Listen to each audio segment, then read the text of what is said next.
once the most famous face in the world. But there was also Private Diana, known only to a few. If you come in here, you sit down and be quiet. You've got to be very quiet. Very quiet. Don't touch it, William, because it's all focused on me.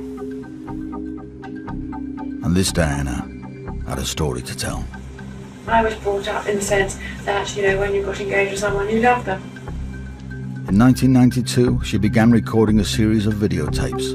Whereupon he leapt upon me, started kissing me and everything. And I thought, this is not what people do. And he was all over me. This was a different Diana, uninhibited, free-talking, candid. We met 13 times before we got married. With a story that was rocking the foundations of the British monarchy. So I went to the top lady and I was sobbing and I said, what do I do? I'm coming to you, what do I do? And she said, I don't know what you should do. John's hopeless. And that was it. That was help. Ladies and gentlemen. There is no other footage that reveals her spirit so intimately. It has never been seen in Britain before. Diana knew there were few things more dangerous to the establishment than a princess with a story. You get into telling the story. No, I'm not. You're a storyteller. If you feel strong about a point, make it very strongly. You see how far you can go.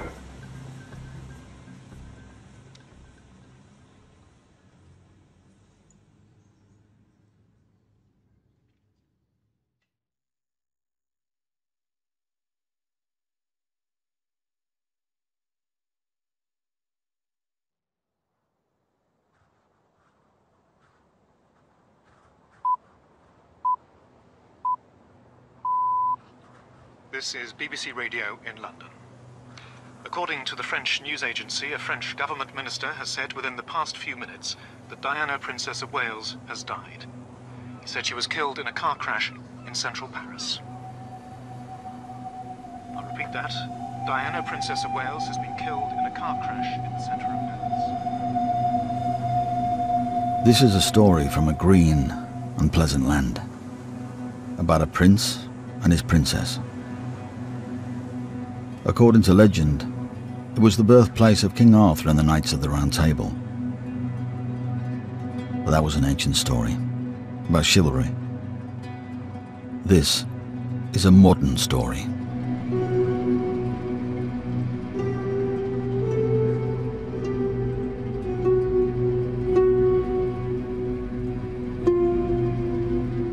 People's emotions, people's insecurities, people's distress, people's hopes and dreams. Here was a fairy story that everybody wanted to work.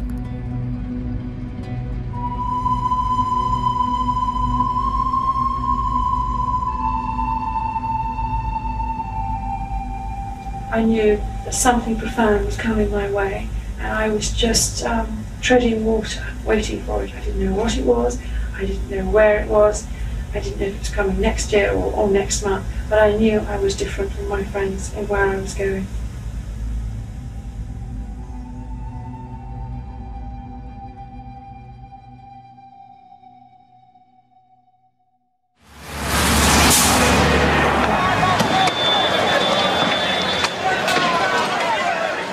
It is the spring of 1981.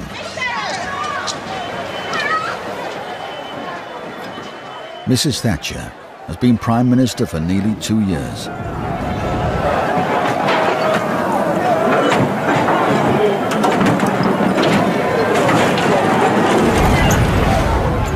In London, Brixton is in flames. And after Brixton, Handsworth, Bristol, Moss Side, Toxteth. There are more people out of work than at any time since the 1930s. In 1981, this is what the nation's story had come to. Perhaps, as the princess said, most people were ready for a fairy tale. The state coach, surely the most beautiful vehicle in all the world. A free translation into carved and gilded imagery of all the history and tradition of Britain and the Empire. Like all golden coaches, like Cinderella's, this one was built to astonish and bewitch. Only this is a coach for real kings and queens, whose ancestors reach back 1,000 years to the beginnings of the nation. 1948, a royal christening. A future queen and a boy born to be king. Charles Philip Arthur George. 1953, a coronation. In the four corners of the earth, her subjects acclaim, Elizabeth is queen. The stage is set. There is a queen, Elizabeth. There is a prince, Charles. Among the page boys, there is Andrew Parker Bowles, who will also have a part to play. Only the princess is missing. Diana will not be born for another 8 years.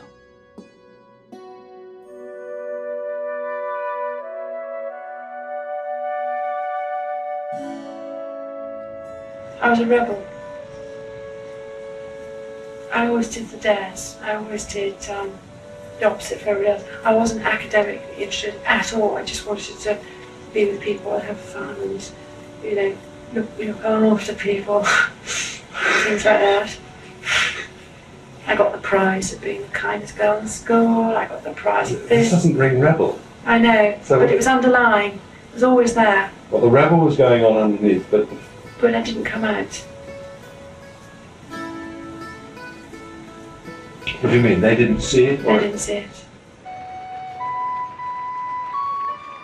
1969, Diana is 8. Prince Charles is nearly 21. And at Carnarvon Castle, he's about to be invested as Prince of Wales. I, Charles, Prince of Wales, do become your liege man of life and limb, and of earthly worship.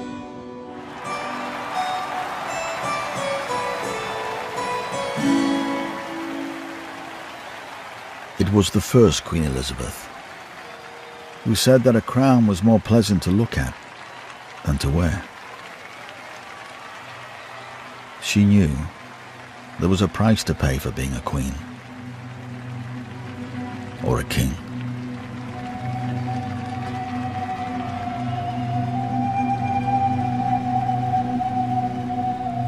It's a very demanding role, being Prince of Wales. But it's an equally more demanding role, being king.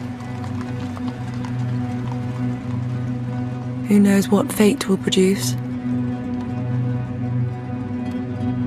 Who knows what circumstances will provoke?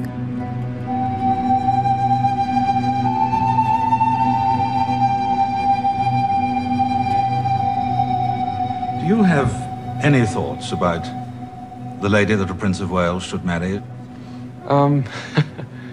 Yes.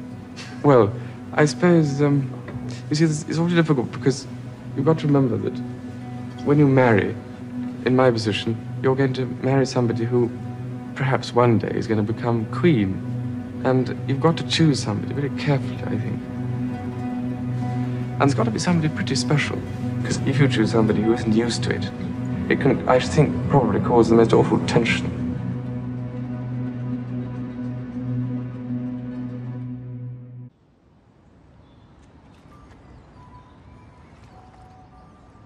Kensington Gardens, Kensington Palace.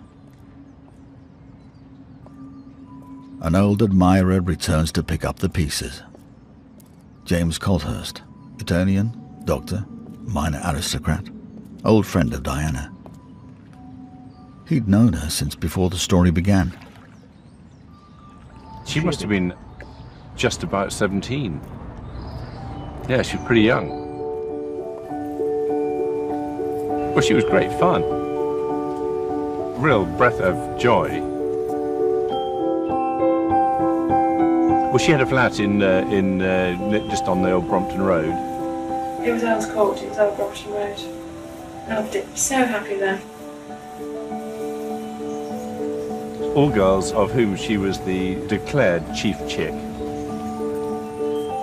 And I had 3 girls living with me. We had the best time of my life. And when fate came calling for Diana, James was in the front row, watching it happen. Diana invited me around to dinner, and as I arrived, she said, a little bit sort of excitable, she said, "I'm afraid I can't be here for dinner." I heard a good, strong engine of a car outside. The flatmates, they mentioned, it was Prince Charles, and at that stage, I think the die was cast, as it were. Is there any possibility of any announcement of your marriage in the near future? Can you tell me?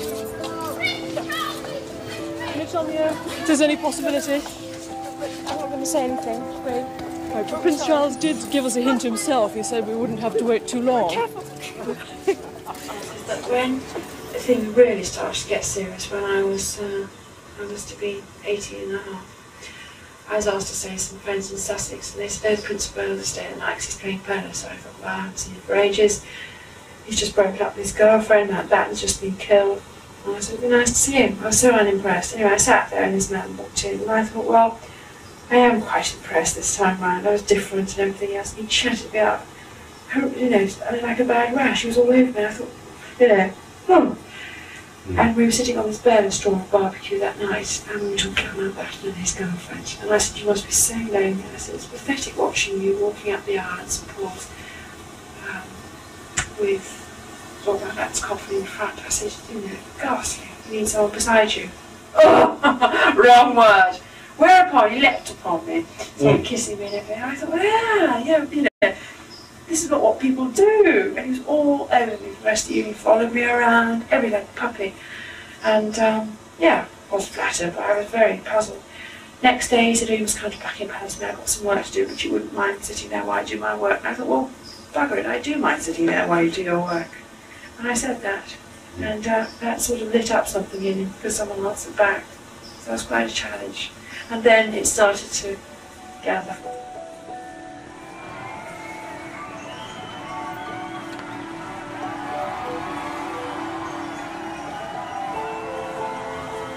So were you being wooed? Seriously. At a rate? But he wasn't consistent with his courting abilities. He'd ring me out every day for a week, and then he would speak to me for 3 weeks. Very odd. And I accepted that. I thought, fine, well, he knows where I am if he wants me. And the thrill when he used to ring out was so immense and intense, drive the other 3 girls in my flat crazy. But, it was odd.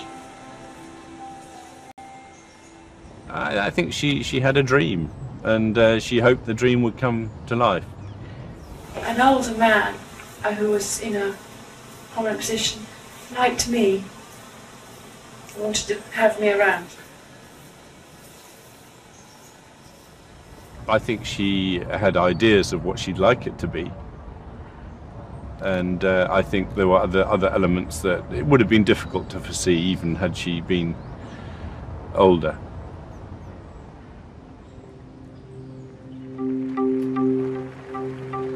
At the age of 19, although I was daunted at the prospect at the time, I felt I had the support of my husband-to-be.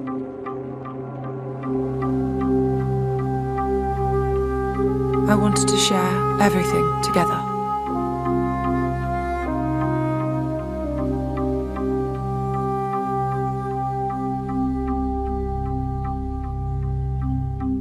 Balmoral Castle, in the north of Scotland. Favourite retreat of the royal family. Now Diana was invited as a guest. It's like being sucked in. There's people pushing and people pulling, all in the same direction. But often, as Diana grew closer to the royal circle, she found that someone else was already there. Camilla Parker Bowles. Camilla went to the races. She was at the polo matches. Sometimes, even at Balmoral, Camilla was also a guest. This is where Charles courted Diana, and this is where Camilla took a look at her.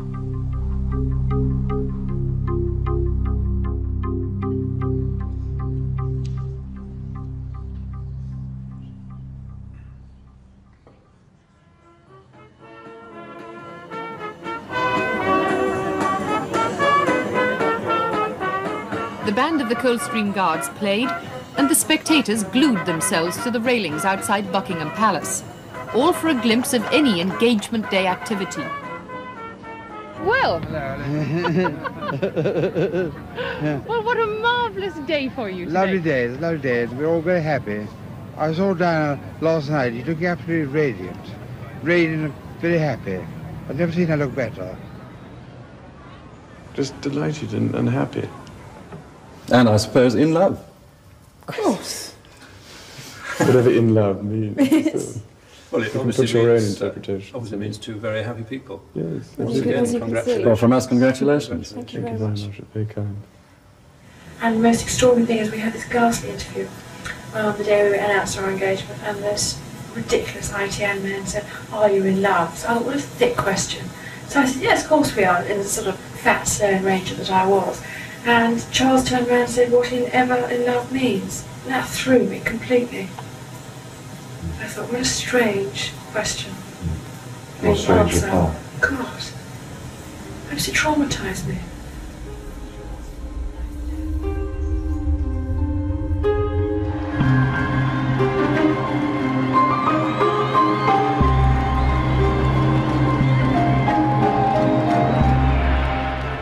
Commanding Officer, Lieutenant Colonel Andrew Parker Bowles, is just starting his inspection. Andrew Parker Bowles, of course, is an old friend of Prince Charles. They used to play polo together. He and his wife Camilla often entertained Prince Charles at their home in Gloucestershire. It has been rumoured that Prince Charles proposed to Lady Diana there.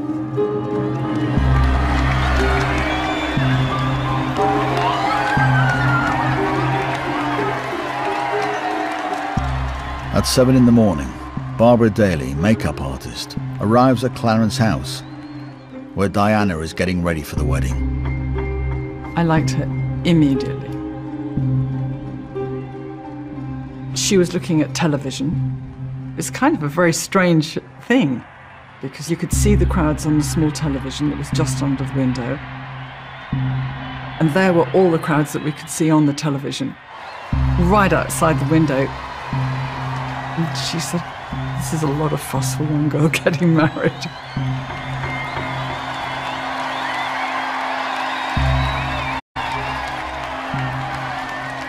We met 13 times when we got married.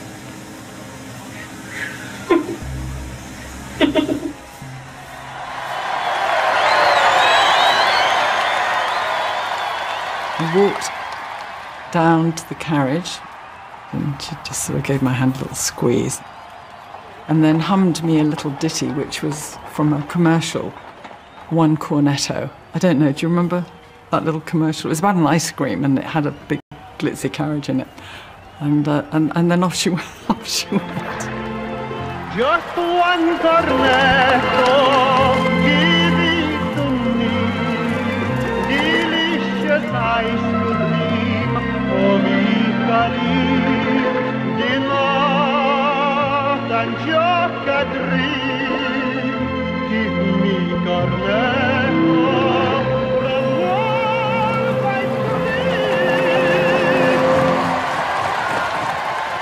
Beautiful girl, the handsome prince, the sunshine, the crowds.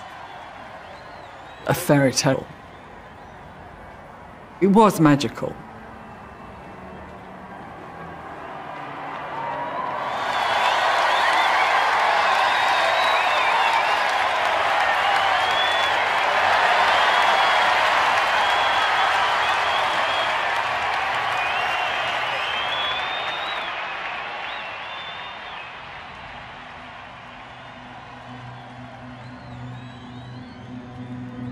I desperately wanted to work. I desperately loved my husband. I wanted to share everything together.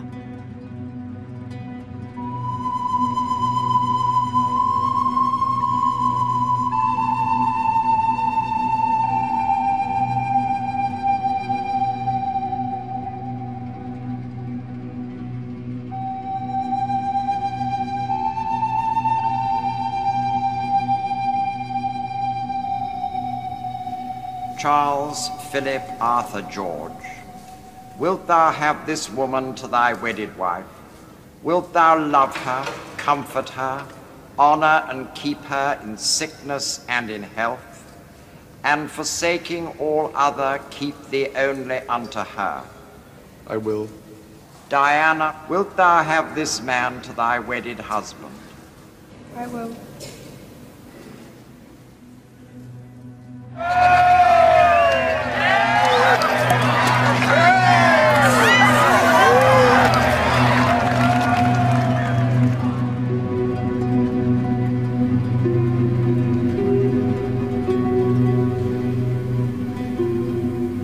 Here is the stuff of which fairy tales are made.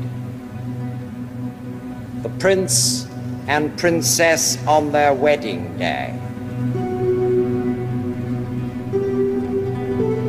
For marriage has both a private face and a public importance. It must be specially true of this marriage, in which are placed so many hopes, and stand for the truth that we help to shape this world and are not just its victims.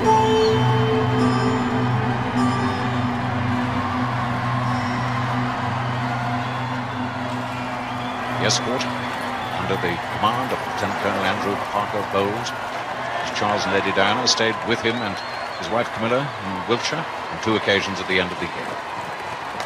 So they're among friends as they ride along the mountain.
The honeymoon is over.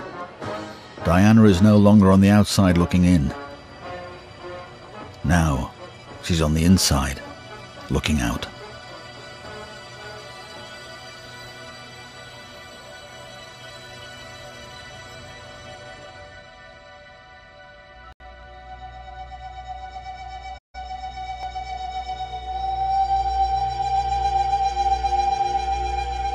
In a space of a year, my whole life had changed, turned upside down.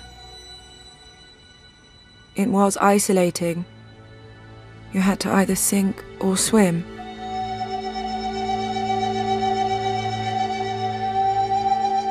And you had to learn that very fast. I had to sort myself out. If I tripped up, which invariably I did, because I was new at the game, a ton of bricks came down on me. Now lots of tears.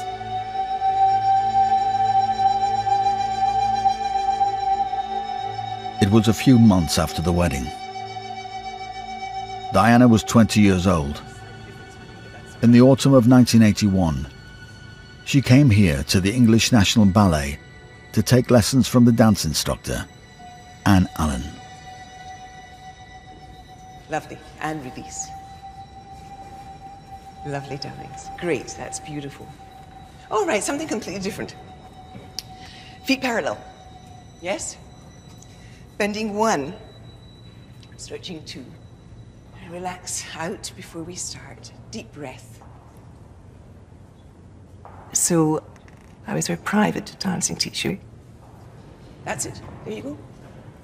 When I first met her, you could see that there was huge shyness. But over time, as we went through our dance class, realized just how much dance meant to her.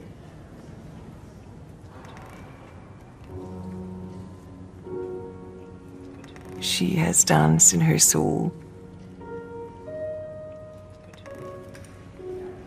I realized the pure enjoyment that it gave her.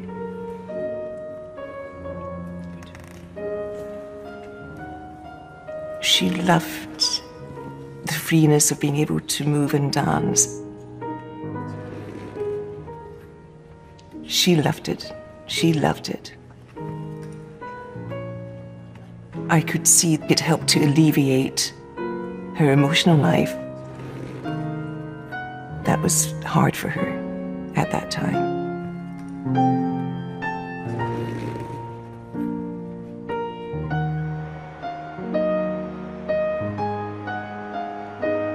Maybe I was the first person ever to be in this family who ever had a depression,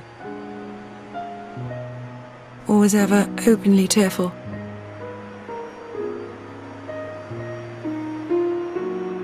I was brought up in the sense that, you know, when you got engaged with someone, you love them.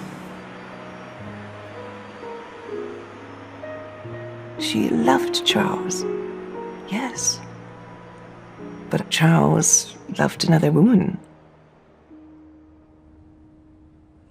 It's very hard for any woman, when you love someone and you realize that perhaps they don't love you. Or I think it made her very sad, devastated. She felt she wasn't enough.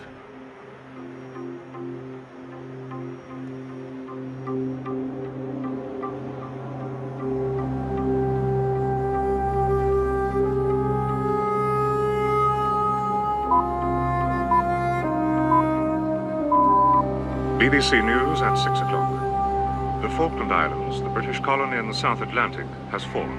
That's what Argentina is saying. For the first time for many years, British sovereign territory has been invaded by a foreign power. That a large task force will sail as soon as all preparations are complete. I couldn't understand the level of interest. As far as I was concerned, I was a fat, chubby 20-year-old. My husband and I had to keep everything together, and yet there was a lot of anxiety going on within our four walls. I used to get in the car with Charles, and I used to bluff in the car, like crowds everywhere. He said, "No, what's the matter?" I said, "I can't get out of this car." He said, "Why?" I said, "I got this phobia, I can't get out of this car. I don't feel safe." And I was neurotic always. But then when I got out of the car,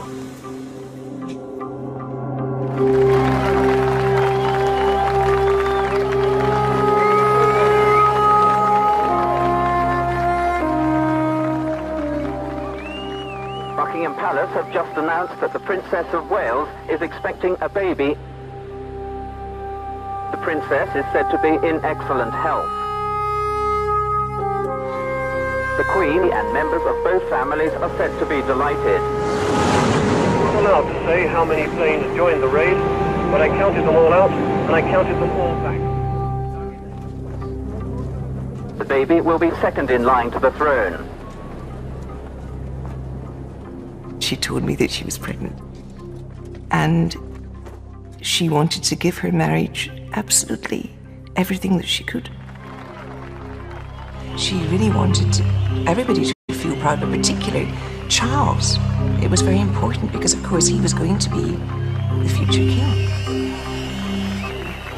We, the British people, are proud of what has been done. Proud of these heroic pages in our island story. Proud to be British.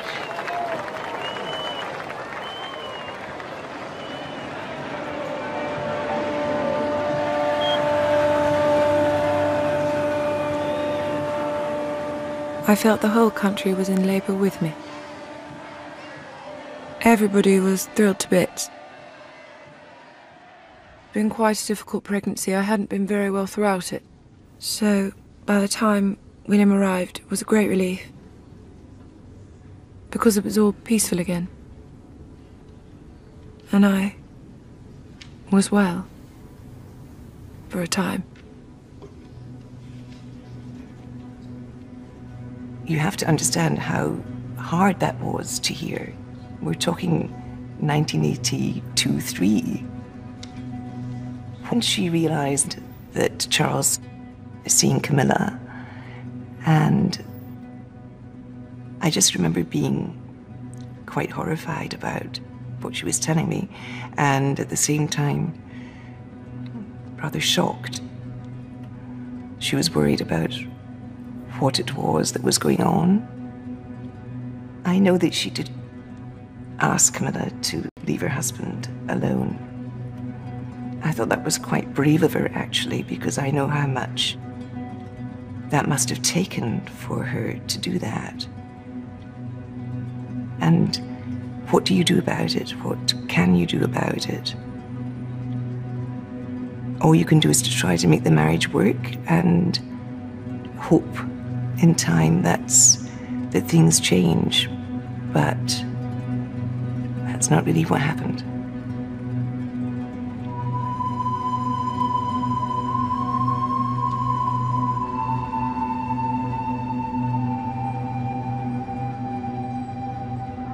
I don't think the concerns about Camilla ever stopped. She was aware things had been going on. The staff all knew. Everybody knew. Everybody knew where he was going. So she didn't know who to trust. I noticed that she had lost a little bit of weight. And that's when she told me that she was bulimic. It was pure pressure stress. You could see her fading physically. It was clear to all those who knew her that the bulimia was a reaction to the circumstances she found herself in. Everybody knew about the bulimia in the family, and they all blamed the failure of the marriage on the bulimia. And that's taken some time to get them to think differently. I said I was rejected, I didn't think I was good enough for this family, so I took it out on myself. I said I could have gone to alcohol, which would have been obvious. I could have been anorexic, which would be even more obvious. I decided to do a more discreet thing, which ultimately wasn't discreet, but I chose to hurt myself instead of hurting all of you.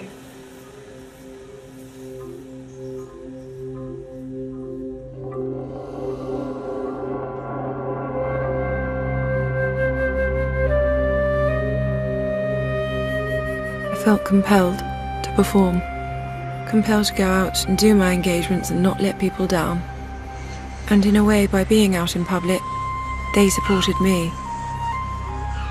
Although they weren't aware just how much healing they were giving me, and it carried me through.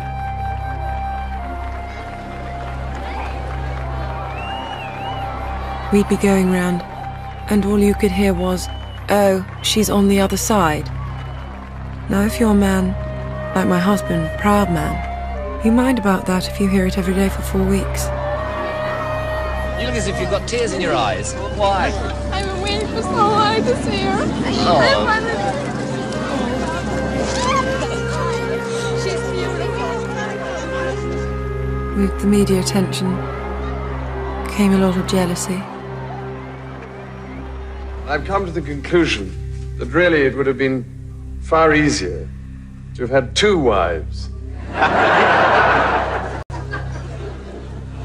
To have covered both sides of the street. And I could have walked down the middle, directing the operation.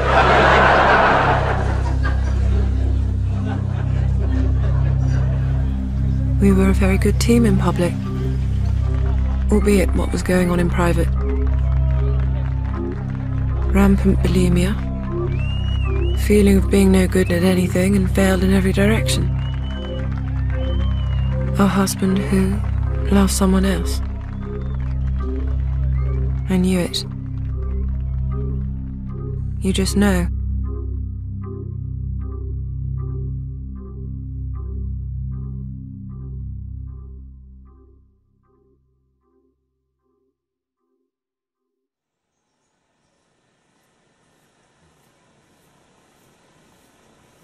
When I was 24, 25, I fell deeply in love with somebody who worked in this environment.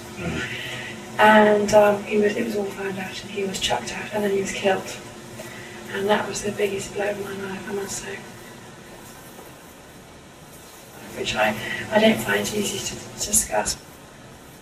1985. Diana was now the mother of 2 young princes, and he was her Royal Protection Officer, Barry Manicky.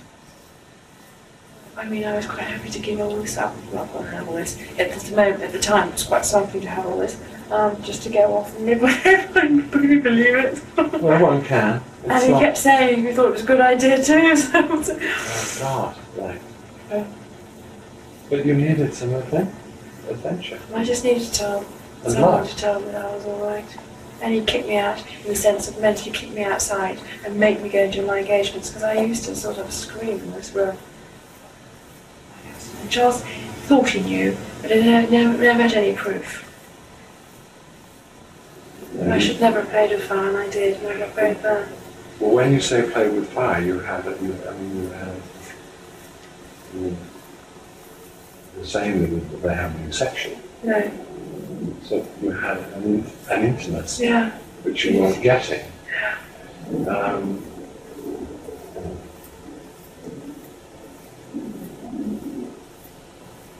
And the thing, yes.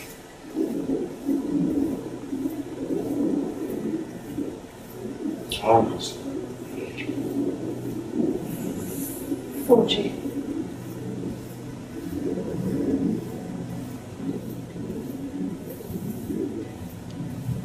Did you flirt with your dad? Yeah, I suppose you could say I did, yes. I'm sure I did. I was like a little girl in front of him the whole time. Desperate for praise. Desperate.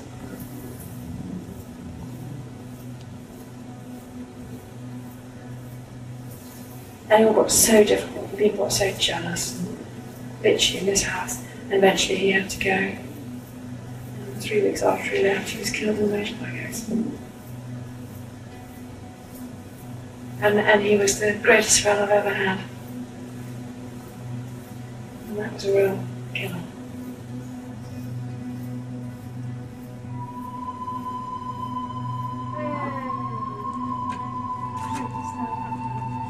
There were 2 unhappy people in the marriage.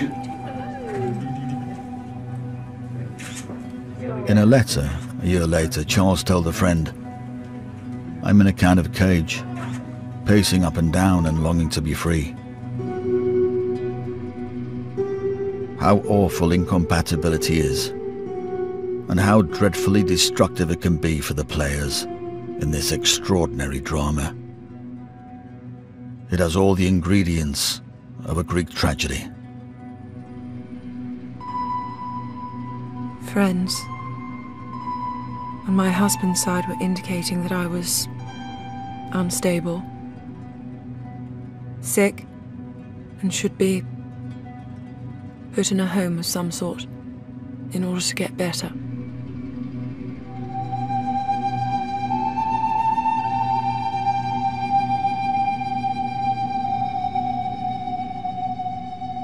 There's no better way to dismantle a personality than to isolate it.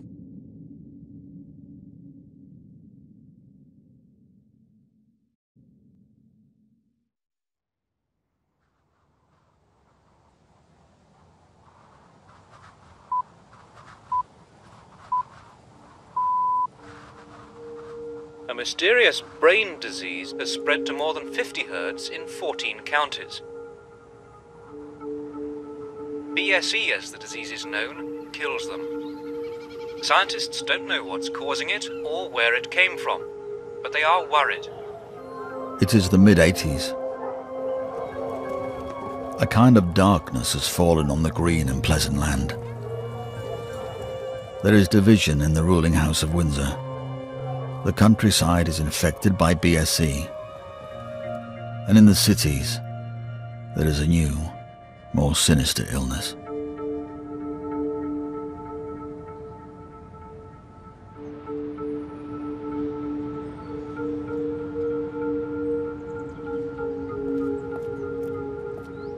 My view of the royal family before I went to work for them, like most people of my age, I'd go into the monarchist camp. You know, it was a pretty good institution, good for Great Britain. Then suddenly you jump inside this box of royal magic.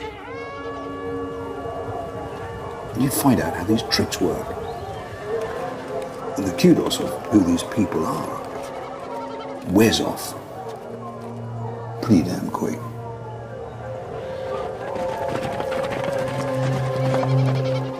In 1986, Ken Wharf joined the staff of the Prince of Wales. He would soon succeed Barry Manicky as Princess Diana's Royal Protection Officer. Diana said, "What do you want to drink?" It was almost like being at a wine bar in Kensington with a friend. Immediately she said, "Do you know about Camilla Parker Bowles?"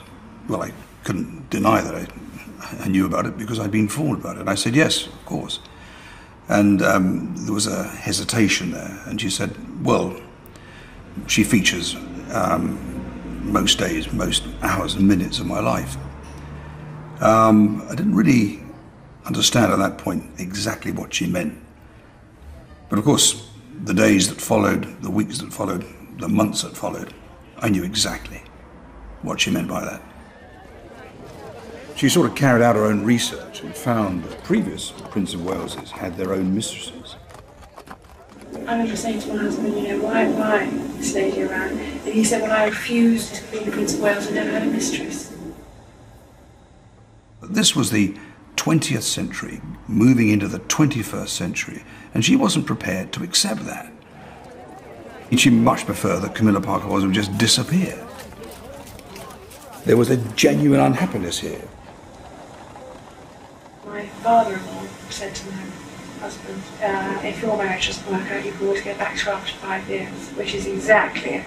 I mean, for real, I knew that had happened after 5 years. I knew something was happening before that, but the 5th year, I had confirmation, so I went to the top lady and I was sobbing and I said, what do I do? I'm coming to you, what do I do? And she said, I don't know what you should do. Charles take this. And that was it. That was help. People were saying that she's mad. You know, 20 years on, they're still telling her that she's mad. But the fact of it is that here was a case of a woman trying to come to terms with the fact that her husband was in a relationship and having an affair with another woman. It is as simple as that. It is that simple.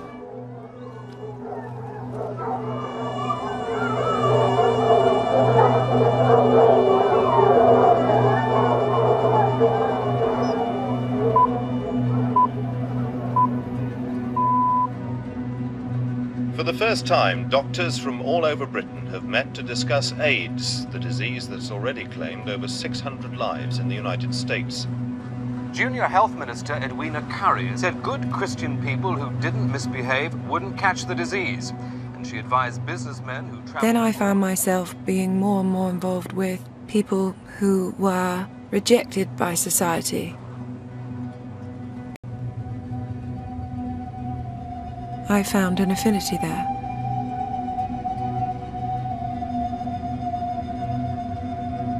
I respected very much the honesty I found on that level with people I met. When I used to sit on hospital beds and hold people's hands, when I saw the reassurance that gave, I did it everywhere.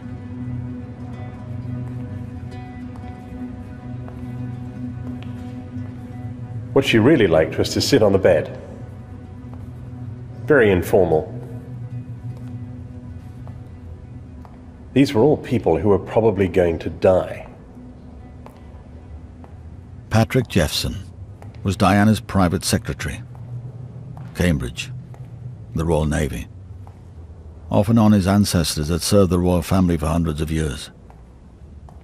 He was a monarchist, eager to please, perfectly cut out for the royal court. Just knowing that she was needed, that what she was doing was worthwhile, gave her a great sense of fulfillment, I think. Because a lot of the time she felt excluded, real or imagined, from the royal mainstream and from the kind of happy family life that she had wanted for herself. When people are dying, they're much more open, more vulnerable, much more real than other people. And I appreciated that. And I love being with people. So after a day of working in wards like this, we'd take her back to the palace, where I knew there was nobody waiting to welcome her or say, "How did it go?" or "Well done."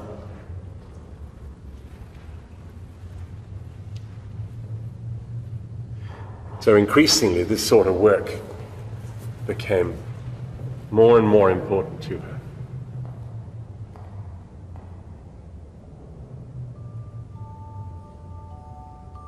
It was the summer of 1986. With one fairy tale marriage falling apart, another one was about to begin. It had all the necessary ingredients. Young prince, a carriage, a bride, a dress. A familiar voice from the BBC. This wonderful day here in London, all the marvellous pageantry and ceremonial. Once again, the royal show was well and truly on the road. But very few of those present understood what was happening before their eyes. I'm joined now by Captain James Hewitt. He's the right-hand man to the Brigadier who's organised this entire procession. And I think your very presence here this very morning means that you're confident, you're relaxed, that everything is going to plan behind the scenes. Is that right? Well, I hope so. Last time I left the scene, everything was running quite smoothly. The same crowds, the same waves from the balcony, the same kiss.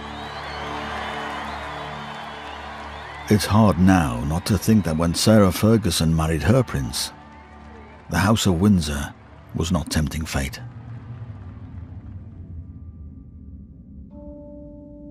No one knew then what we know now. Charles was with Camilla. Now Diana was involved with the captain of the guard. For the Royal House of Windsor, the royal family, this was not the direction the golden coaches were supposed to be headed.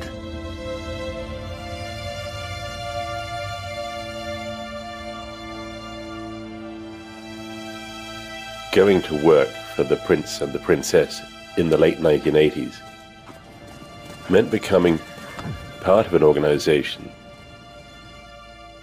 that had as its #1 priority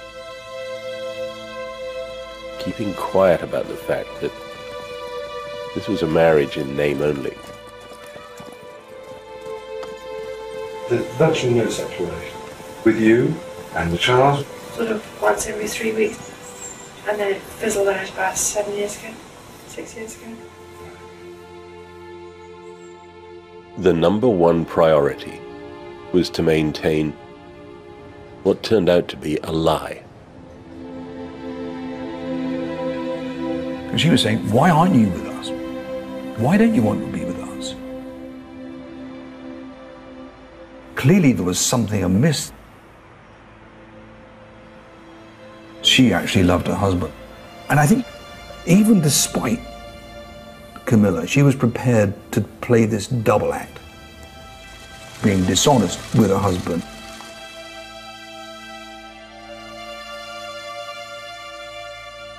But the trouble was, being asked to maintain that facade distanced us from the true principles of decent behavior, of monarchy.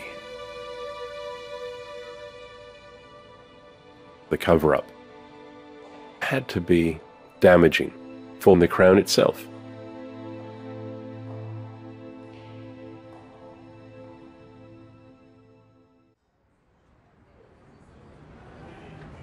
Camilla's sister's birthday. I could hear Diana shouting my name. I said, Ken, I can't find my husband, and I can't see Camilla either. Anyway, it was a nursery, I remember. And there was Charles and Camilla sat on this small sofa, talking. And I don't know where Diana just managed to conjure up this confidence, but literally walked across and just calmly said to Camilla, and the Prince of Wales was completely shocked by this, although thinking about it, must have expected that she would have noticed that they weren't in this room. And she said, look, I know what's going on. You know, I understand that. So don't, you know, sort of treat me like an idiot. And Camilla said something really unusual and said, well, it's all right for you, Diana. You've got two wonderful boys. Now, you can make of that what you like. I've never understood it.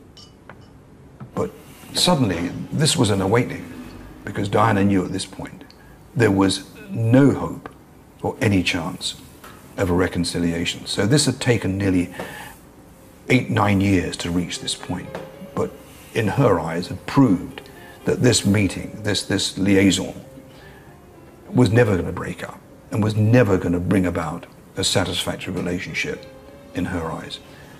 This was the beginning of the end. So I had to cut my own path.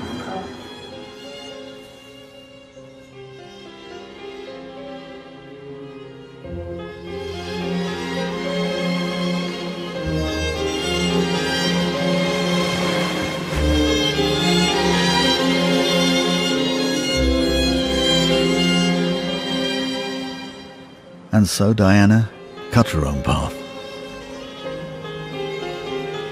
Gone now was the chubby Sloane Ranger. This was a new Diana. The people's princess in the making. Independent, modern, even flirtatious.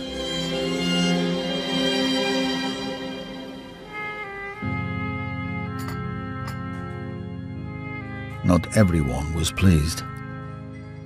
There was a great deal of jealousy from the grey men who sat behind Prince Charles, not wanting him to be living in her shadow.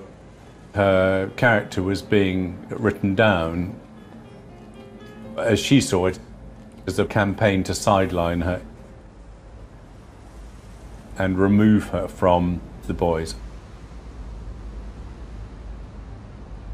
That was her worry, was that she was going to lose the boys. Overriding above everything else, that was the concern, and that they were using a character rundown as a means of enabling that to happen, or even making it the absolutely logical and understandable next step.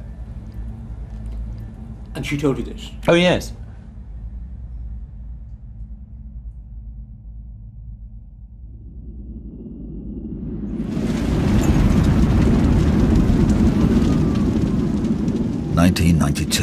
November. Windsor Castle is engulfed in flames. To some, it seemed like a kind of divine judgment.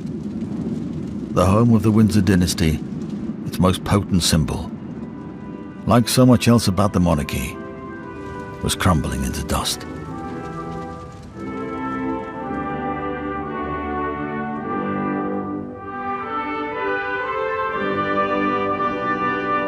(1992) was the 40th anniversary of the Queen's accession to the throne. It had not been a happy year. and in a speech she gave to the Guildhall in the City of London, there was a note in her voice that we'd never heard before.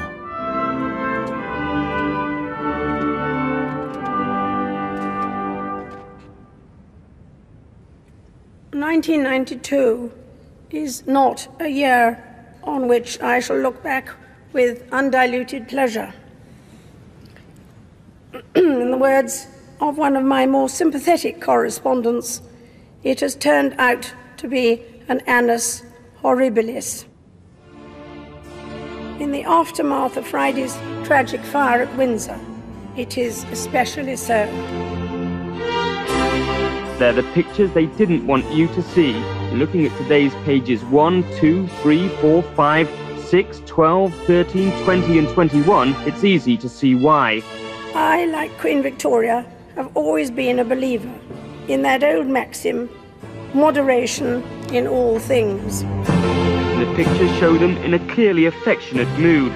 It is possible to have too much of a good thing. There have been rumours, there have been denials. Now I'll tell you what I know. The book, due to go on sale tomorrow, claims she made several attempts on her life. We do face a crisis in the House of Windsor. It's obvious to everyone. I sometimes wonder how future generations will judge the events of this tumultuous year. There is chronic instability inside the royal family. Their body language suggesting a marriage in deep trouble.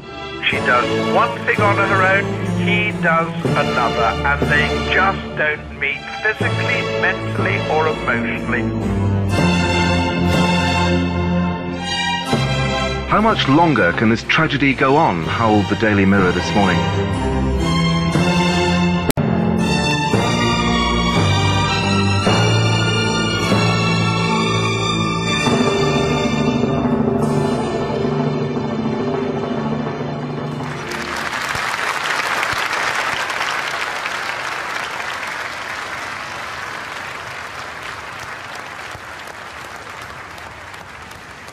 The number of BSE cases still rising. Then really, the only thing you can do is the beast must go for slaughter.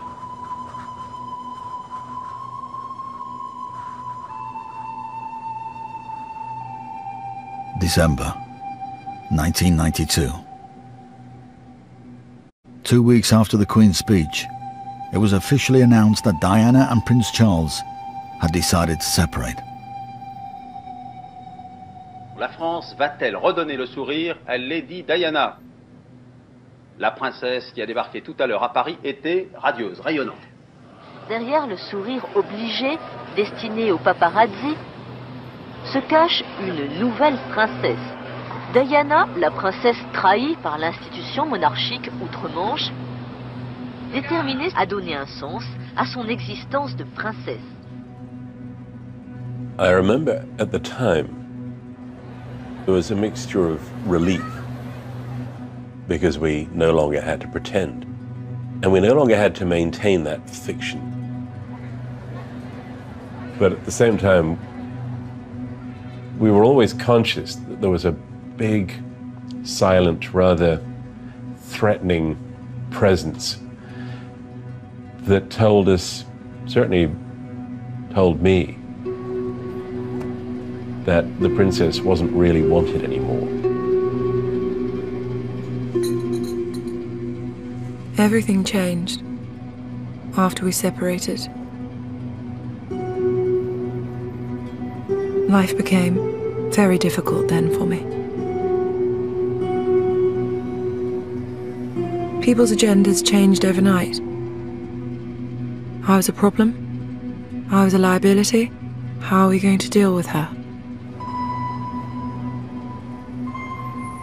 It became a condition of your patriotism that you must therefore support the Prince of Wales. The belief that if we were loyal monarchists, we had to be on his side. Well, I'm sorry. As a loyal monarchist, my loyalty was to the principles of the British Crown. And I saw royal virtues embodied in her more than in him.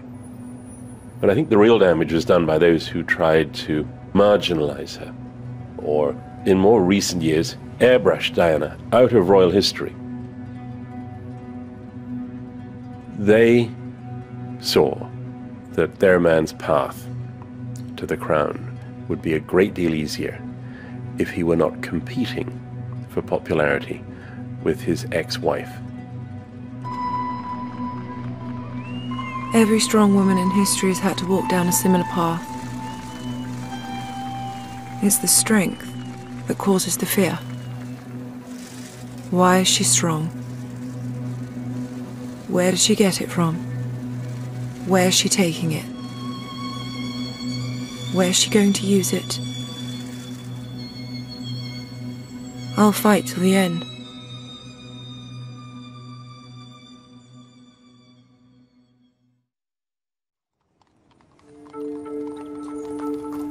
(1993). The lines of battle have become clearer. There is a Charles camp, there is a Diana camp. Behind Charles, all the ancient power of the royal court. But for Diana, power lay in the court of public opinion. And to strengthen her advantage, she was taking lessons with a speech coach. Can I watch this? Oh. If you come in here, you sit down and be quiet. You've got to be very quiet. Very quiet. Don't touch it, William, because it's all focused on me. Okay, let's do it. Let's pretend, right? Okay, so Your Royal Highness, you're currently concentrating very much on your charity work. Would you like to tell us why you feel it's so important to you? I've got nothing else to do. She's awful. Where's the recording? Sorry. Take two. No, just record a lot. Go back to the top now, because this is what we're doing. She had been abandoned by her family, having become a huge embarrassment and disgrace. Each person is born with individual qualities and potential. Slightly faster now. Let's move on, yes. Only slightly. Get a little angry now with that. I can't be angry and speak like that. Yes, you can. I can't get my words out. I'm so tired. When am I going to see you when you're not tired? The mornings, ladies and gentlemen. More energy. Stop. There's a lovely chunk in there. You were pushing the thing out, and it started to come from you. That's what connects you, and see who we're after. So I'm not manufacturing you. I'm just bringing out that bit of you that wants a voice, which is the 30-year-old woman, 31-year-old woman, who has something important to say. You've got a voice that people want to hear. And you're telling the story. You're a storyteller. And the quality you have, which they haven't got, is that you talk to them from the guts. You know, person of the people. They're scared of that.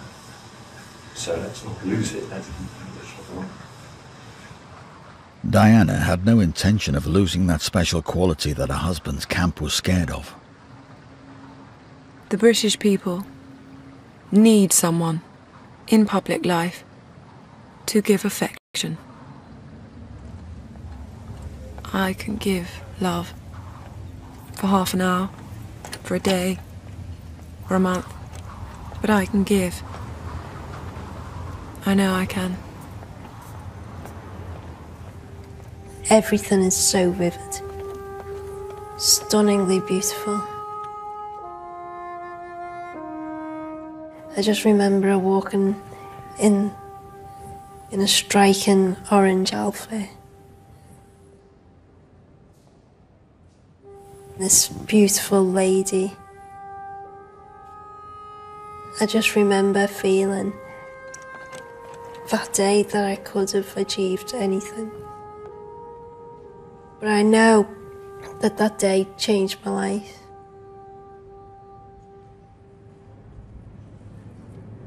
This was where we were, wasn't it? When we were waiting for her. We were in that room over there. Yeah. We went in with her.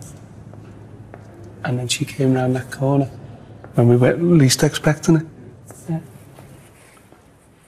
She was just so warm, and it was like just having a chat with a friend. She related myself and my sister to William and Harry, which was quite surreal. It was as if you'd known her for a long time. Press were not allowed into the room where Gemma met Diana. Only one photograph exists, a paralysed 11-year-old from Liverpool and a princess who had now become the most famous woman in the world. She was the most genuine person I've ever met. She just oozed it. You could tell straight away that she was genuinely interested. She genuinely cared. Even now, I still can look back on that meeting and it helps me get through. I don't think there's another human being who could have such an impact in such a short space of time.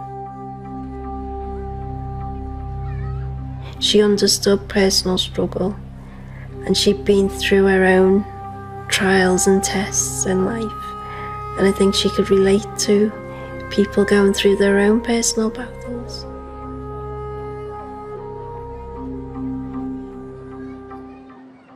The establishment that I'm married into, they see me as a threat of some kind.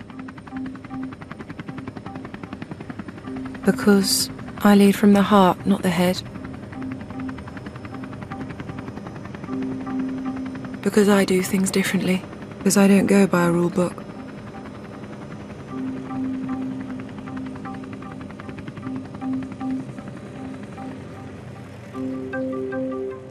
For Charles, the threat was real. People were beginning to ask whether he'd become king after all. In 1994, in a documentary with Jonathan Dimbleby, he decided to go on the offensive. The most damaging charge that is made in relation to your marriage is that you were, because of your relationship with Camilla Parker Bowles, from the beginning, persistently unfaithful to your wife and thus caused the breakdown. What is your response to that persistent criticism? Oh, that's the persistent criticism, is it?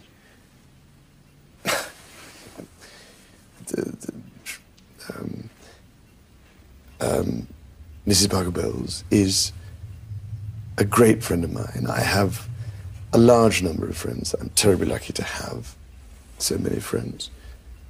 She has been a friend for a very long time and will continue to be a friend for a very long time. That's what friends are for. Were you faithful and honourable to your wife when you took on the vow of marriage? Yes, absolutely. And you were? Yes. Until it became irretrievably broken down. Us both having tried.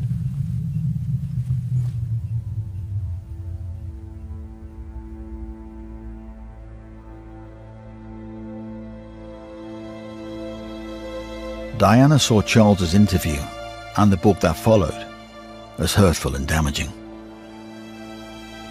She was on the receiving end of a whispering campaign in which everything from her competence as a princess to her suitability as a mother and her, indeed her very sanity were being questioned.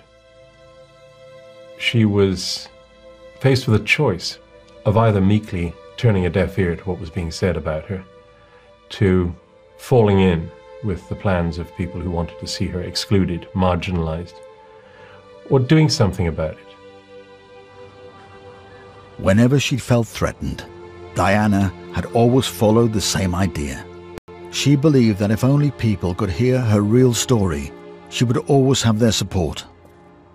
In 1992, she had sent for her old friend James Culthurst, who secretly smuggled out the recorded interviews used by Andrew Morton for his book, Diana, The True Story.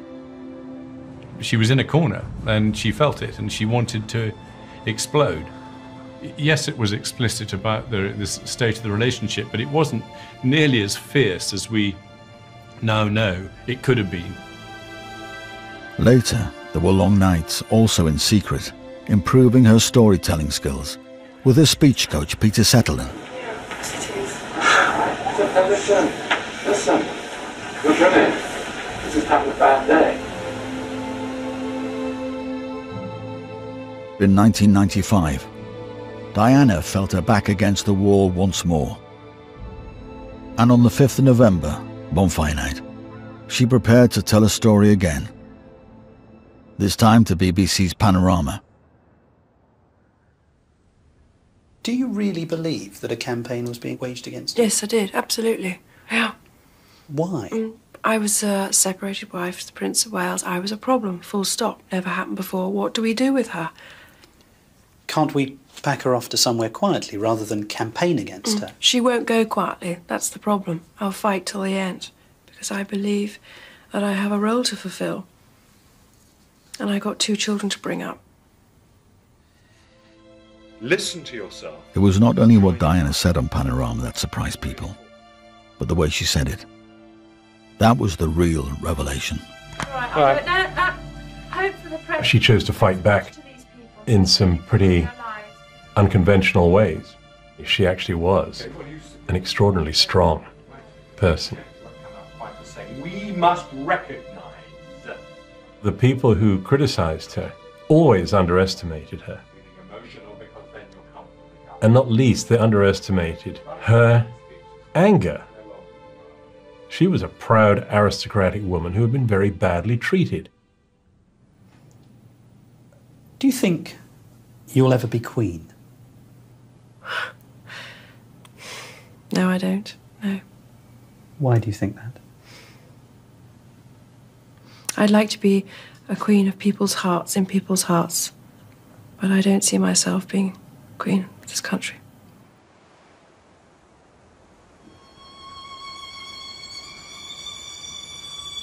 The story of the prince and his princess was coming to an end.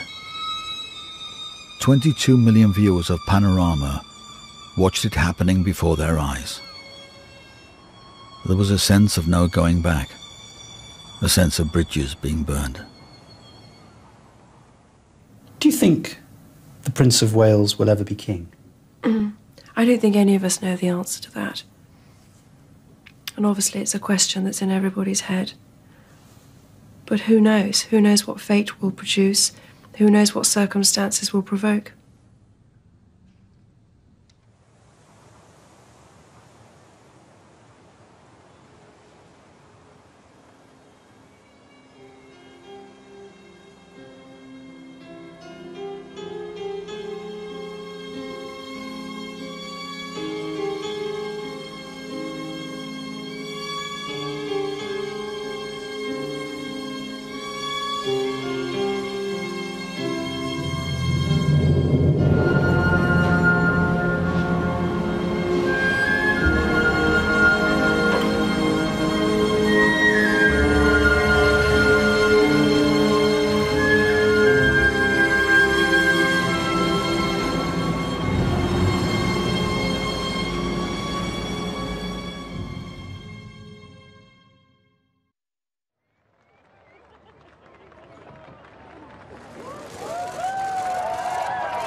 Summer 1997.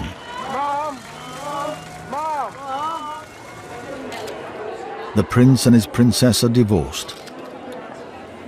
Diana will no longer be the future Queen of England. On the 3rd of June, she arrived at the Albert Hall for the English National Ballet's performance of Swan Lake. She would always tell people who asked her that if she hadn't been a princess, she would have liked to have been a dancer. Now, she had come to the ballet for the last time.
This is BBC Radio in London. According to the French news agency, a French government minister has said within the past few minutes that Diana, Princess of Wales, has died. He said she was killed in a car crash in central Paris. I'll repeat that. Diana, Princess of Wales, has been killed in a car crash in the centre of Paris. I remember coming on breaking news, and it was just too much to even absorb. The idea of what had happened.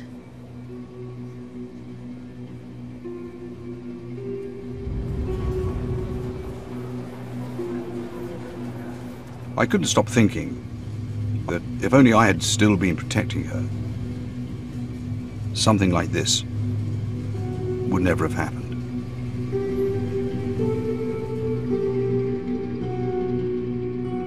Her last few months didn't give me the impression that she knew where she was going or how she was going to get there or who she was going to go with.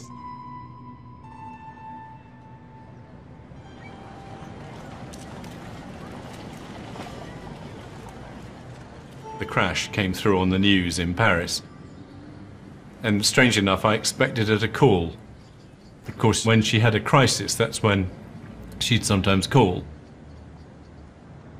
Of course, she wasn't going to call. It was an odd feeling.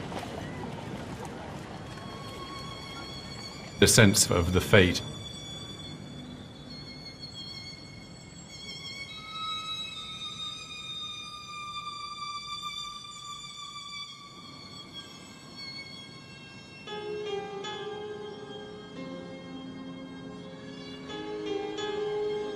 Diana sadly dies in a tragic road accident in Paris.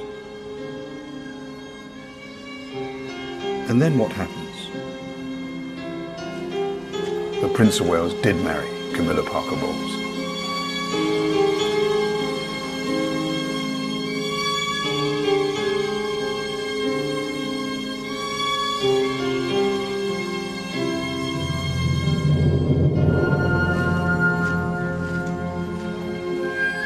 Now, if only Diana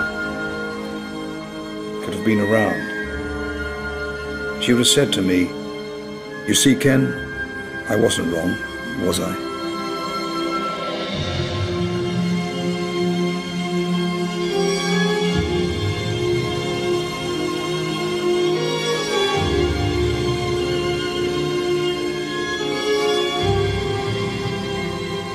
It just felt like such an honour to be invited to the funeral. To lose a person like that, it just makes it even more precious, the time we had.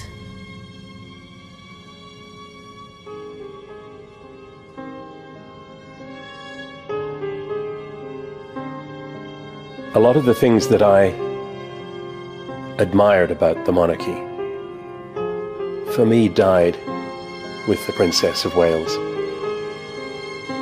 And more than that, with the way in which she was treated before she died. That idea of the monarchy has died for me.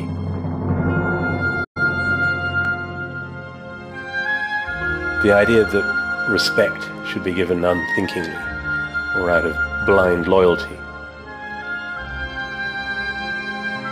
has gone.